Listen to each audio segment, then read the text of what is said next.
Let's start our Monday Facebook Live by pulling a card. I pulled a card a few minutes ago from my Science of Mind card deck. And this was an interesting one. It says push or pull. I know you can't read this. Push or pull. So what does it say on the back? At all times, we are either drawing things to us or pushing them away. Drawing things to us or pushing them away through our thoughts, our actions, our beliefs. This is interesting. At all times, we are drawing things to us or pushing them away. That's going to be our foundation as we move in today's talk. Everybody ready? Take a yoga breath. Today, the topic comes from my forthcoming book, Outrageous Achievement. And it's a topic I really dig. It's called bias towards action. Now, I read about this concept several years ago in a business magazine. I can't remember which magazine, but I do remember the minute I wrote it, the concept really fired me up. I immediately was inspired to consider my own bias, my own willingness to act. Now, by definition, bias towards action, it's a core principle. It's a mindset where, number one, you embrace an idea. And number two, you will yourself to take immediate action to move forward. In essence, it's taking you from thought to reality. That's your bias towards action. So too often, we birth an idea, like a good idea, only to let it wither, to let it die without even having a chance to fully develop. You know where in your life you want to make a shift. And in most cases, a good idea comes immediately to mind. So I'll give you some examples. And granted, some of these examples, things are a little different with our COVID reality, right? But we still can come up with solutions. So let's say you're a direct seller, an entrepreneur, and you want to increase your check. An idea, you can create a new plan with your mentor. Let's say you want to lose weight. An idea, you can either have delivery food sent to you, or you can go online and take a virtual class on how to eat better, right? New tips and tools for eating better. You can take a virtual exercise class. Let's say you want to find a loving partner.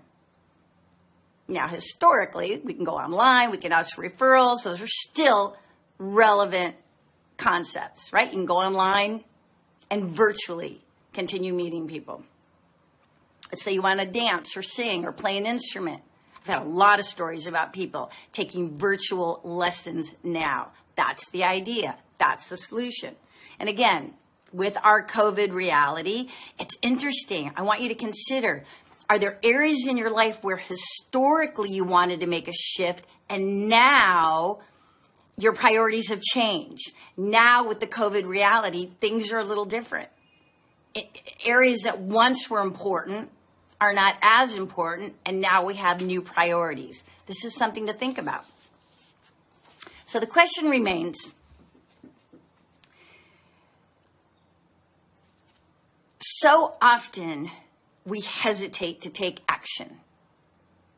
We hesitate to take action after a perfectly reasonable idea comes to mind. And why is that?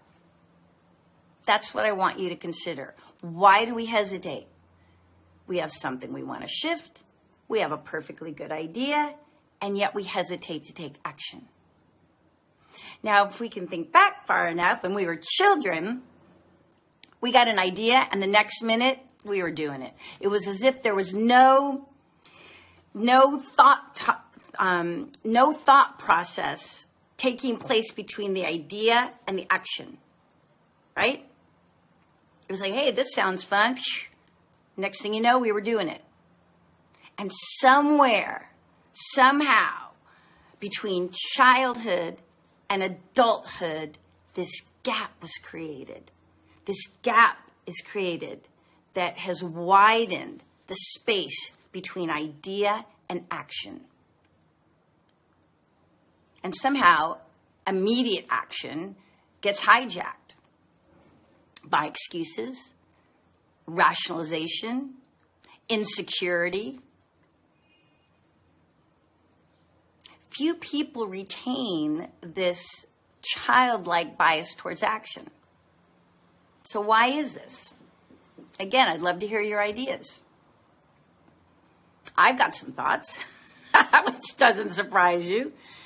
Perhaps you had a strict or controlled upbringing, right? That prevented your bias from blossoming into adulthood. Maybe your school or your work environment was very strict, had a lot of rules, and that prevented your bias from flourishing or discouraged your bias from flourishing. Or perhaps a past failure was so devastating for you that you yourself put a stop, shut down your bias out of fear of failing again. Something to consider. Now, turn this coin around. Can a bias towards action be relearned, rekindled, restored? I'd have to say yes. And like I've said 1,000 times before, change begins with awareness. So earlier in the month, I was inspired to act on an idea, and I've been sharing this with you. I wanted to get back on my bike, right? It's been 9 years since I rode my bike. And if you follow me on Instagram, you've seen the pictures. I've told you the stories. So after I started riding again, and as I was considering this topic and bringing it to you on Facebook Live, I found myself thinking, what kept me from getting on the bike? Why did I keep putting this off? Why did I put this off for 9 years?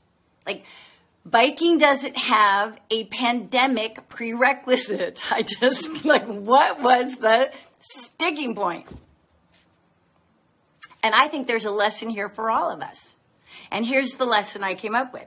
We don't have to wait till we discover why we've hesitated to take action. Right? I shifted my focus to what I wanted. I wanted to ride my bike again.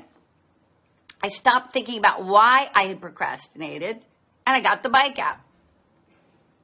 And I followed a simple process that took me from thought to action.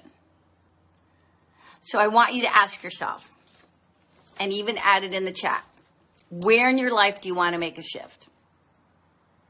And again, knowing full well that in our COVID reality, an area perhaps you wanted to make a shift has gone down on your priority list and have been replaced by something new, created by our new reality, your new life, your new day-to-day.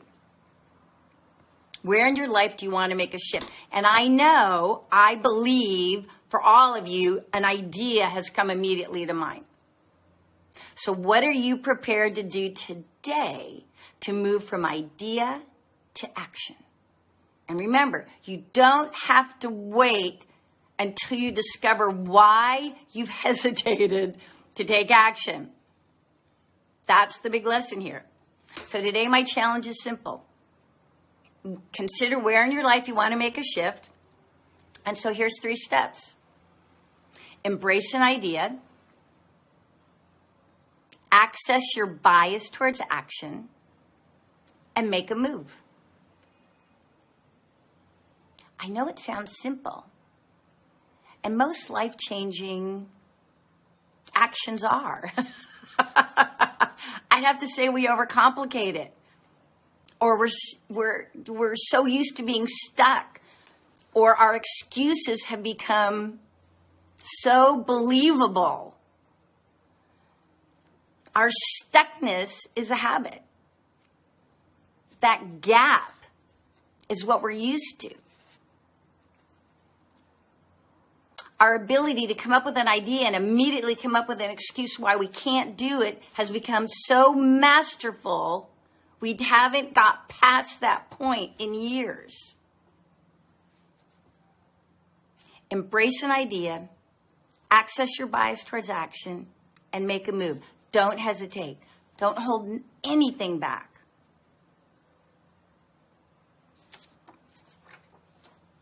I'm going to read from Mark Nepo.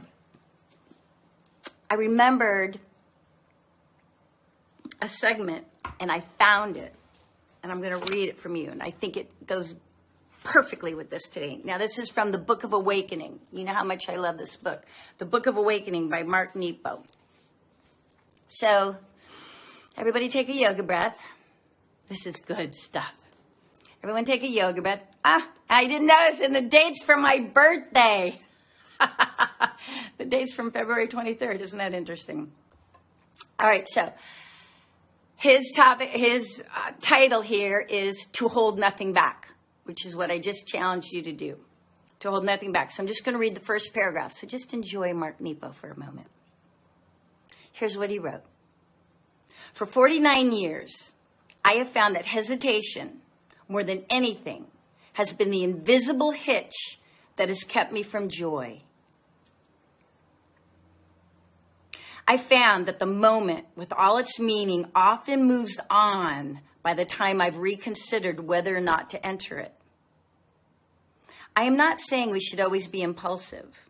More to the point, I have discovered again and again that I usually know what I need to do, but just deny it.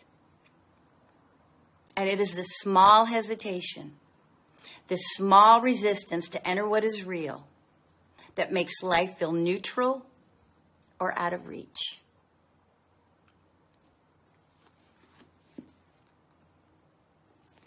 All right, my friends. I think, as usual, Mark Nepo, I love him, sums it up beautifully. I know, Tina, hesitation is that invisible hitch that keeps us from joy. I want to shift my anger and resentment I feel towards my family, Jen. Change begins with awareness, right? Joanna's saying, I want to shift my business. Change begins with awareness. Yes, Sandra, this is deep. Choosing to design your life should be deep. Should be deep. But we can make it joyfully deep, right? Find the joy, find the courage to escape the life we're living if we're not satisfied. And imagine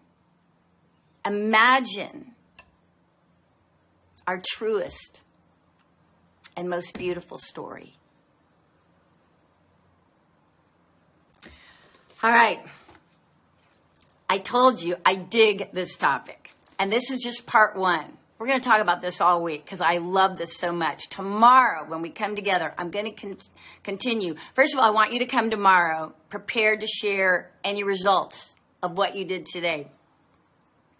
And tomorrow, I'm going to expand on this topic. And I'm going to give you some simple steps on how to tighten that gap we talked about, right?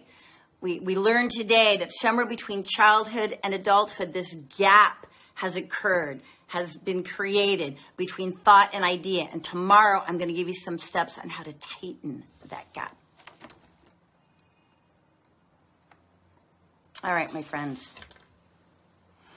Breathe. I know your mind is full. This topic, I know for me, just creates a lot of thoughts, a lot of desires, things either we haven't thought about or things we haven't brought to light. So give it some thought today, and don't just think, act, and prove to yourself that you can tap into your bias towards action. You can expand it. You can strengthen it. This COVID reality cannot redefine us in ways we don't want it to. We're all going to redefine ourselves through this because our lives, the world's life is completely changing. I want to continue to remind you that you have the strength and the options to adapt and redesign your life in the areas you choose to on your terms. And let's never forget that. We are not victims. We are survivors. All right. Until tomorrow, my friends, be safe, be smart, be kind. See you tomorrow.